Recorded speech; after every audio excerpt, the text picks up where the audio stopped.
Dans cette vidéo, je te partage 5 rituels qui me font du bien.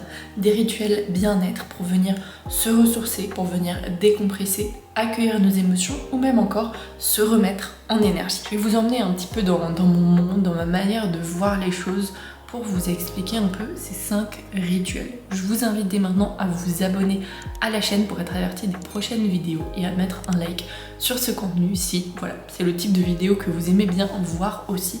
L'idée là, c'est vraiment de vous plonger un peu plus dans mon quotidien, de venir vous montrer ce qui me fait du bien. La première chose, le premier rituel, on va dire, qui m'apporte beaucoup de bien-être, ça va être de venir allumer des bougies, sentir différents parfums, prendre le temps d'être concentré sur la flamme, d'observer la flamme, de pouvoir ressentir ce qui se passe et se mettre dans un mood peut-être avec une lumière un peu plus tamisée. Les bougies, j'aime bien les allumer souvent le soir, mais aussi parfois pendant la journée ou quand j'ai un moment pour travailler. Par exemple, la dernière fois, j'avais un live Instagram, je me suis placé une petite bougie à côté de moi, je me suis allumé une petite bougie et ça faisait énormément de bien. Les bougies, vous pouvez vraiment en trouver partout. Moi, je réutilise aussi pas mal des petits bocals. J'en ai un juste là qui est un bocal où il y avait un masque bien-être pour le visage dedans, que j'ai bien lavé simplement, et maintenant ça me fait un petit pot, un petit bougeoir. Et donc après, en achetant simplement des bougies chauffe-plat au magasin, hop, ça fait le travail. Il y a aussi les bougies de chez Emma que j'aime beaucoup. Et puis il y a la nouvelle collection là des bougies de Chloé Bloom qui sont sorties, donc je pense que je les achèterai bientôt aussi pour avoir de nouvelles odeurs, découvrir de nouveaux parfums. Et surtout, je vous invite vraiment à prendre des parfums qui soient assez doux. Comme ça peut aussi vous alléger, on va dire, l'air, parce que parfois il y a des parfums qui sont fort lourds et qui du coup peuvent prendre la tête. À vous de sentir, de voir ce qui vous correspond et de créer cette petite ambiance chez vous. Le deuxième rituel que j'aime bien faire, une action que j'aime bien faire quand je sens que je suis en train de penser beaucoup, de ruminer, etc. ou bien que j'ai aussi un petit coup de mou et besoin de me ressourcer, c'est simplement me poser et méditer en silence. Alors méditer, qu'est-ce qu'on fait pendant ce temps-là?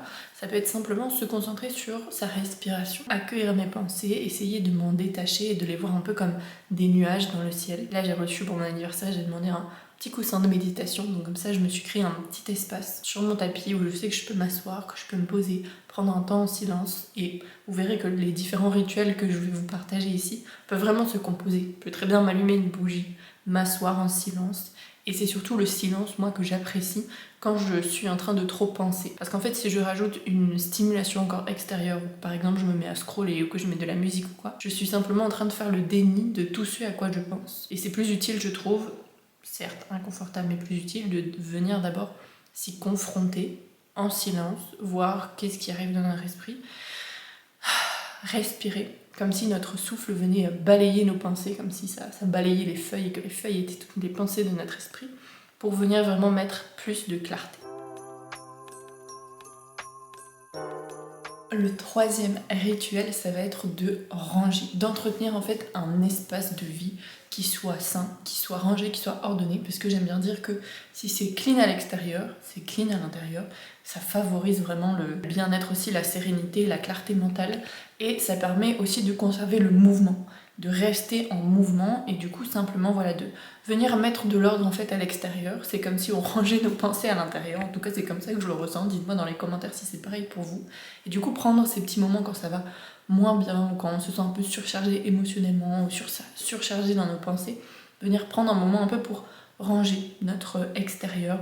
Ça peut être aussi simplement réorganiser les choses. Moi je sais que j'aime bien souvent prendre le temps de changer des petits trucs d'endroit, même si c'est des petites décos ou des petits meubles, enfin vraiment faire en sorte que mon espace en fait vive aussi en même temps que moi. Et du coup quand j'ai besoin moi d'avoir de la clarté, de la sérénité, de l'apaisement, de mieux savoir ordonner mes pensées et mes émotions, je le fais à l'extérieur et ça fait déjà du bien aussi. Le quatrième rituel bien-être, c'est vraiment de venir écrire. Je vous recommande là, pendant cette période de fête, de prendre un temps pour aller vous chercher un beau carnet. Un carnet qui vous attire, qui vous inspire, un carnet peut-être à spirale ou lié, ou un petit, un grand, peu importe, vraiment le carnet qui vous plaît et que vous allez pouvoir venir consacrer à déposer vos pensées à l'intérieur. Moi je sais que j'en ai un qui est juste là, qui est sous forme de bullet planner. et dans lequel je viens vraiment noter mes différentes pensées, ou je prends des notes parfois aussi de choses que j'écoute, et j'essaye de venir un peu ordonner tout ça à l'intérieur, et ça me permet vraiment, encore une fois, d'avoir plus de clarté dans mon esprit. Parfois, j'ai pas du tout envie de noter mes pensées, et du coup, ce que je fais, ce qui m'est arrivé hier soir par exemple, c'est de me parler à moi-même, de me raconter les choses, de me dire voilà, en fait, en ce moment, je suis en train de penser à ça. Il y a ça qui me tracasse, il y a ça qui me tracasse, et en fait, le fait de sortir de nous tout ce qu'on est en train de ruminer, que ce soit par la parole ou par l'écrit, ou même parfois par l'art ou quoi que ce soit, ça nous permet de délier un peu cette pelote de pensée qui est là toute nouée, de venir prendre un morceau et de commencer à délier, de raconter, et ça permet de nouveau d'avoir beaucoup plus de clarté aussi, beaucoup plus de sérénité et de bien-être. L'écriture, c'est aussi quelque chose dont je me sers quand je doute. Ça, je l'ai déjà raconté dans une des vidéos, je vous mettrai le lien dans la description. Quand je doute, j'aime bien me dire que je prends ce temps-là pour douter vraiment, pour venir écrire mon doute, écrire ce sur quoi je doute, écrire, jusqu'à ce que je ne sache plus quoi écrire.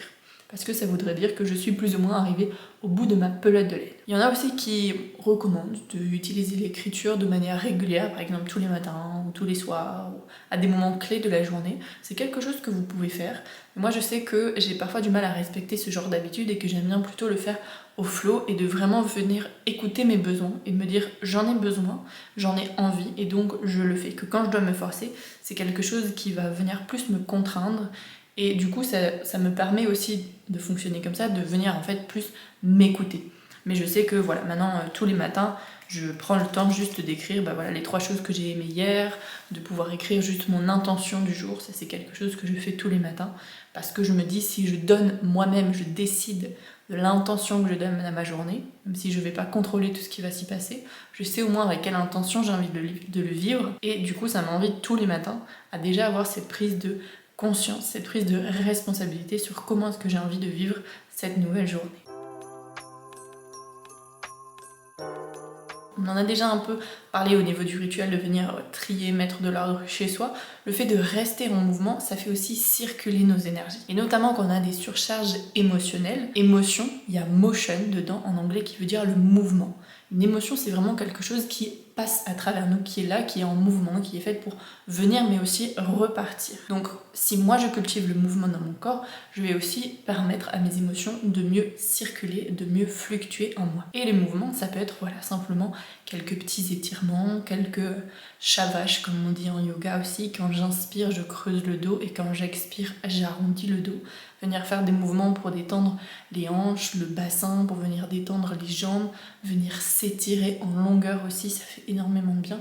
Et juste des mouvements simples comme ça, que vous pouvez intégrer dans votre quotidien. Pas besoin d'être dans un lieu particulier, vous pouvez aussi faire tout simplement des mouvements quand vous êtes assis au bureau, à votre chaise, peu importe. Veillez vraiment à cultiver le mouvement. Et donc c'est pareil, un rituel bien-être pour moi c'est aussi la marche, combiné avec le rituel du silence, aller marcher dehors, tout simplement sans écouteurs, sans stimulation extérieure, juste marcher, mes pensées. Voilà pour ces 5 rituels bien-être. Je vous invite vraiment à venir expérimenter ces différents rituels et voir qu'est-ce qui vous correspond le mieux. Le point commun vraiment de ces rituels, c'est déjà l'envie de se détacher de nos pensées, de notre esprit, de mieux accueillir nos émotions et c'est surtout d'être dans le mouvement, de justement ne pas rester figé, submergé et coincé par nos émotions, mais de venir s'ouvrir au monde, s'ouvrir à nos bougies, s'ouvrir à notre extérieur, s'ouvrir à l'écriture et venir retourner vers l'extérieur. En fait, venir se mouvoir dans le monde autre que notre monde intérieur, nos petites pensées, notre petit moi qui se tracasse, qui se victimise, etc.